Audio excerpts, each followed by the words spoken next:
Vamos falar de aversão às mulheres, ódio às mulheres, violência contra as mulheres. E geralmente quando a gente fala sobre isso, e existe a postura de alguém que diz, nada a ver, isso não existe, que besteira, aí lá vem esse pessoal com esse papo. Cuidado, hein? Porque geralmente quem tem essa postura é alguém que, veja só, comete esse tipo de ato em sociedade, que é você inferiorizar, ser odioso, ser violento com as mulheres. Tem um projeto de lei, que é o projeto de lei da misoginia, que vai seguir de forma mais rápida dentro do Congresso, depois que o plenário da Câmara aprovou esse regime de urgência. Bom, o texto prevê crimes para ações de ódio ou aversão às mulheres. Vamos compreender, queremos compreender. Aline Beckett nos conte do projeto e se esse projeto tem consenso entre os deputados.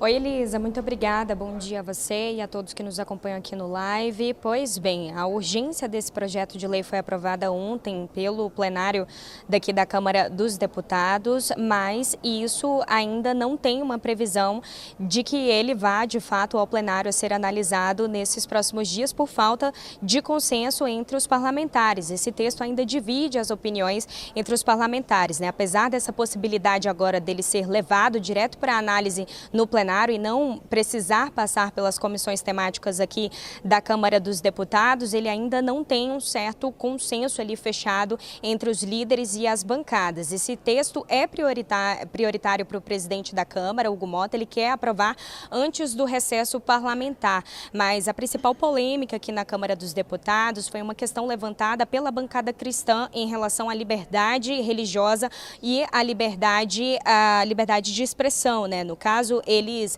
sustentam a argumentação de que esse texto poderia, de certa forma, limitar essa liberdade de expressão em religiosos. Os parlamentares citaram, por exemplo, ali também alguns trechos da Bíblia sobre a submissão da mulher ao marido. Isso no momento da análise dessa urgência ontem no plenário da Câmara dos Deputados. A relatora é a deputada Tabata Amaral. Ela alterou alguns trechos desse texto. Ele vai ter de retornar para o Senado Federal por conta dessa modificação, se ele for aprovado aqui na Câmara dos Deputados. Mas ela responde que esse projeto não criminaliza as crenças religiosas, trata-se somente da conduta, né? Segundo a Tabata Amaral, o alvo são apenas as condutas que incentivam a violência, a discriminação ou restringem os direitos das mulheres. Ela também afirmou que essa redação pode sofrer algumas modificações de redação no momento da análise ali no plenário para que haja a garantia da liberdade religiosa e que esse texto trate somente ali da conduta, né? Especificando um pouco sobre o que esse texto traz, ele cria o crime de misoginia, ou seja, ele pune ali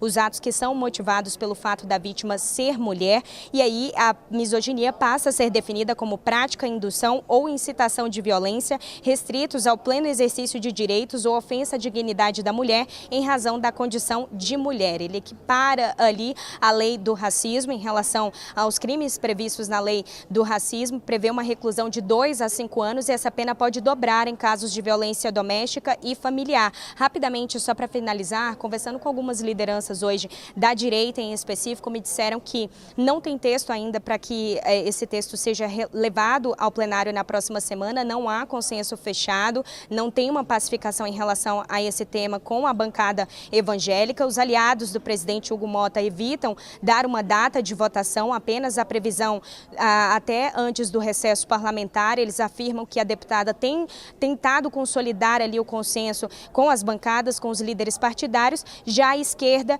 diz que o plano era que esse projeto fosse levado na semana que vem em plenário aqui na Câmara, mas isso ainda não é possível ser afirmado por conta dessas últimas articulações que ainda precisam ocorrer em cima desse texto para que fique claro a questão da liberdade religiosa e liberdade de expressão em relação à tratativa do texto em específico, que é o crime de misoginia, a conduta ali do criminoso contra a mulher, no caso. A gente segue por aqui, é claro, acompanhando toda a repercussão e expectativa dessa votação também, Elisa. Beckett trazendo para a gente a explicação sobre esse projeto, que é um assunto que é importante, urgente, debate na sociedade, machismo, misoginia e tudo mais. Porém, estamos em um ano eleitoral. E aí a gente tem que falar sobre isso, né, Clarissa? Como é que fica esse assunto para um governo que tenta uma provável candidatura para reeleição, quem sabe? Elisa, a iniciativa de botar para andar esse projeto no Congresso Nacional já veio com o objetivo de sensibilizar uma parcela específica da população, que são as mulheres, em um momento em que a gente assiste a um aumento dramático aí do número de feminicídios. Algum tempo atrás, quando a gente passou ali por casos muito bárbaros de repercussão nacional e até internacional, como aquele caso da mulher que foi arrastada para fora do carro, sim, coisa horrorosa, aqui em São Paulo e que mobilizou o Brasil inteiro. Naquele momento, o governo do presidente Lula, a base governista, viu a oportunidade de fazer andar essa agenda no Congresso Nacional com o objetivo de, inclusive, dar uma resposta na área de segurança pública, que também é altamente estratégica para as eleições deste ano.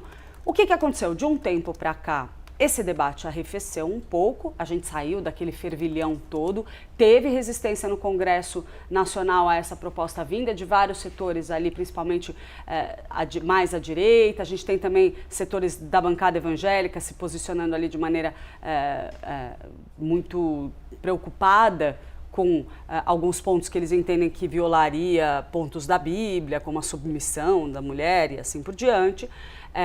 E isso foi parte das negociações, mas o assunto acabou esfriando. Por que está reacendendo agora e por que o governo federal está olhando para isso com muito mais atenção neste momento, mais uma vez? Porque enxerga isso como estratégico diante da crise vivida por Flávio Bolsonaro.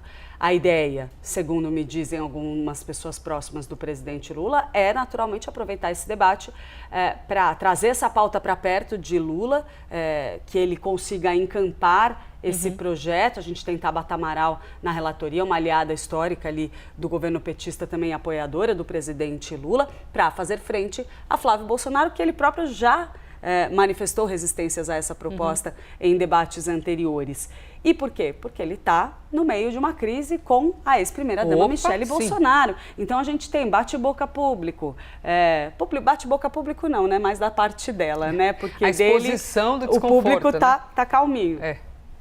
Mas tem essa exposição muito grande quando a gente tem uma mulher na ponta e um homem na outra, e principalmente por esse componente de misoginia, de ataque a mulheres que aparece entre blogueiros bolsonaristas que acabaram se voltando contra Michele Bolsonaro. A gente cita como exemplo aquelas falas de Paulo Figueiredo, de que mulher não vota direito e assim por diante. Então, o governo do presidente Lula, aliados ali do presidente Lula, integrantes da campanha, enxergam a oportunidade de trazer esse tema para perto ainda mais do que eles já esperavam anteriormente. A tendência, pelo menos o que me dizem, é que sejam feitos sim alguns ajustes no texto, na linha do que a Aline estava pontuando para a gente, em relação àquele trecho que garanta a liberdade religiosa, que nada mais é do que reiterar o que já está na nossa Constituição. Então, os responsáveis pela tramitação dessa proposta lá no Congresso estão vendo isso como algo que não comprometeria a essência da proposta.